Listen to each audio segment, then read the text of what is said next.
Isaiah 55 tells us that God's thoughts are higher than ours.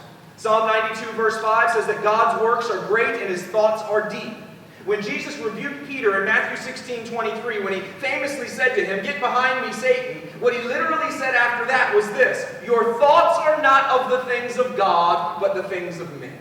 So not only are God's thoughts higher than ours, they are different from ours. Which means if we're going to trust God's thoughts, we're going to have to stop trusting ours.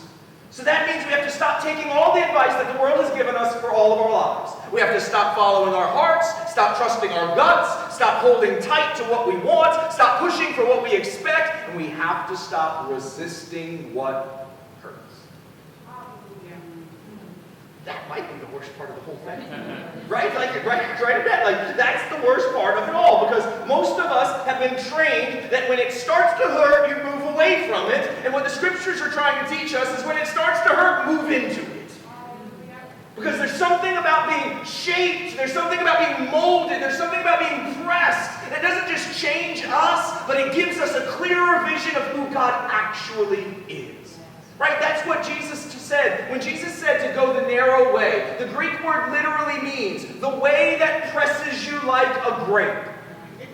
So what it means, if we just want to be practical, Miss Literal back there, if we want to be literal about this, what it means is, if you want to go my way, I'm going to have to change you from grapes to wine. I'm gonna have to change you from olives to oil. If you want to go my way, you're going to have to let me make you who I created you to be. Which sounds great until the pressing starts. Right? And then we start saying things like, I'll settle for being coal. Who needs to be a diamond? Being coal wasn't all that bad. But there's this reality that if we want God's will and if we're going to trust God's thoughts, we're going to have to stop trusting ours. Trusting God is not how we get him to do our will. It's how we submit to his.